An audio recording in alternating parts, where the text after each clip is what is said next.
నమస్కారం ఈటీవీ 360కి స్వాగతం. ముందుగా ప్రధాన అంశాలు. పార్లమెంట్లో ఆగని నిరసనల హోరు, సభ్యుల ఆందోళనల మధ్యే బిల్లులకు ఆమోదం.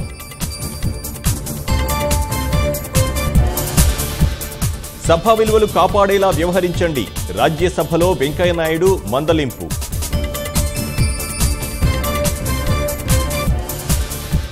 పెద్దల సభలో 6కు చేరిన తెరాస బలం, ప్రకాష్, లింగయ్య, సంతోష్ ప్రమాణం. చంద్రబాబుకు మద్దతు తెలిపిన ఢిల్లీ సీఎం కేజ్రీవాల్, మధ్యాహ్నం కలవనున్న మరికొందరు నేతలు. వరంగల్ బృహత్ ప్రణాళికపై కేటీఆర్ సమీక్ష, సమగ్రాభివృద్ధికి చర్యలు చేపట్టాలని దిశానిర్దేశం. నష్టపోయిన రైతులను ఆదుకోవాలన్న సీఎల్పీ, ఖమ్మం జిల్లాలో పంటలు పరిశీలించిన జానారెడ్డి. రైతులకు స్కైమెట్ సంస్థ తీపి కబురు, ఈ ఏడాది మంచి వర్షాలుంటాయని అంచనా.